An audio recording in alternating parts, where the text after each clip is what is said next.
So, we've arrived at last.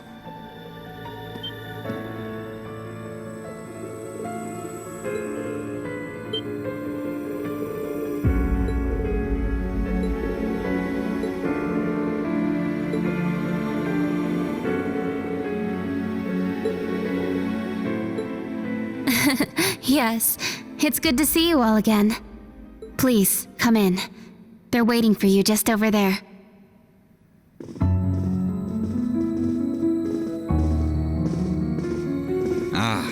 I'm glad you all finally made it. The Church has decided this issue now merits the attention of the Congregation for the Sacraments. As such, the Archbishop and all the staff here have been moved to another location.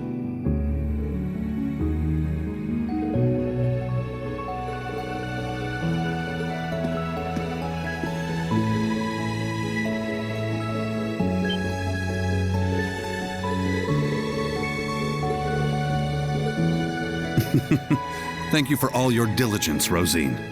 I'd feel much better if you were to stand watch over the front door now, just in case. Yes, understood. Leave it to me.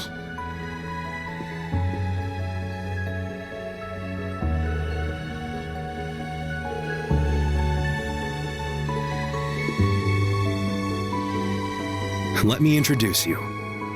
This man is a member of the Gralsritter, a division of the Septian Church. He's the second in command, in fact. Thomas Lysander. He holds the seat of Second Dominion and is sometimes known by his title, the Partitioner.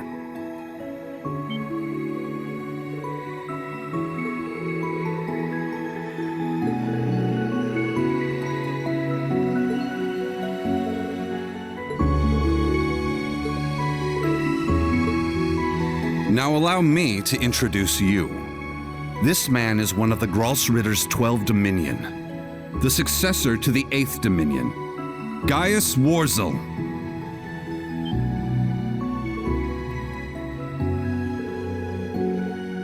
Yeah, a lot happened all at once.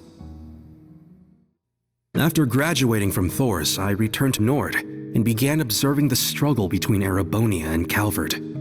However, I began to feel something dark and sinister carried on the winds of the plateaus. I consulted my father and the chief, and eventually my old teacher, Father Barkhorn, came to visit. You might remember the name. He was the traveling priest we chased after during the Civil War. But it turns out, he was also the 8th Dominion of the Gralsritter, with the title the Roaring Lion. He was an extremely skilled knight, who investigated the salt pail in North Ambria and trained Brigadier General Bardius. Apparently, he was worried and came to Nord to check up on me. He explained to me that what I had been sensing was called the Gale of Ruin. I'm not sure why I'm able to sense it. Maybe it's because I'm a descendant of those who fought alongside the Lionheart Emperor. I mentioned this to him and he came to a realization. But then it happened. A Calvardian ship that broke past the 7th Armored Division attacked my village. My father was away at the time.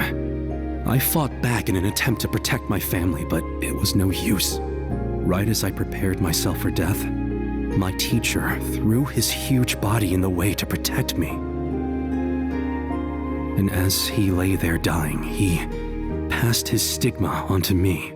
Across the nearly 1,000-year history of the Gralsritter, its highest-ranking members have each borne one of 12 sacred markings. This was one of those markings.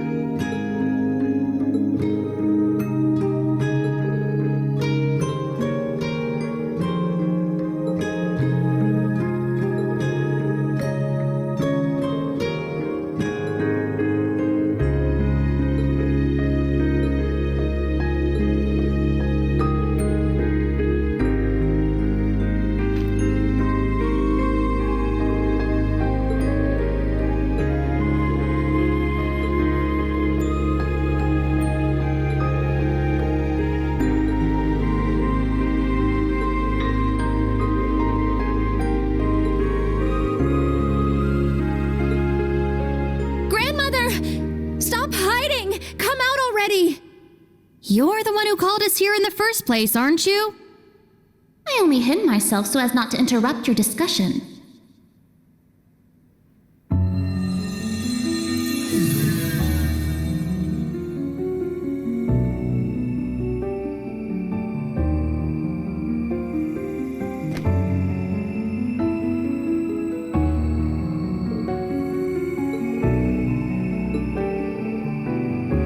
Indeed. But you may simply call me Rose. I had you all gather here for one reason. To explain to you the background between the Hexen clan and the Church.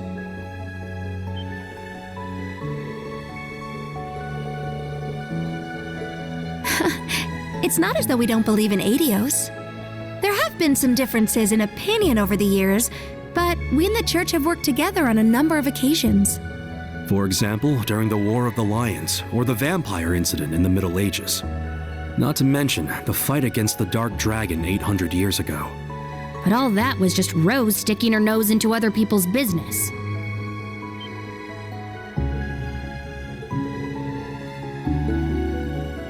Legend has it, Emperor Dreikel's camp was once visited by a good witch.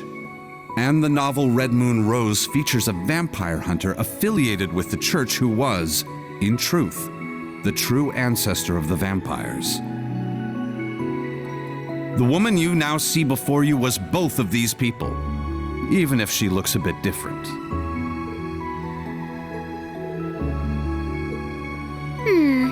800 or so. However, you should know that my situation is somewhat unique. All other witches are normal humans. Except, of course, for the fact that they are all descendants of those who once guarded the Septarian of Fire.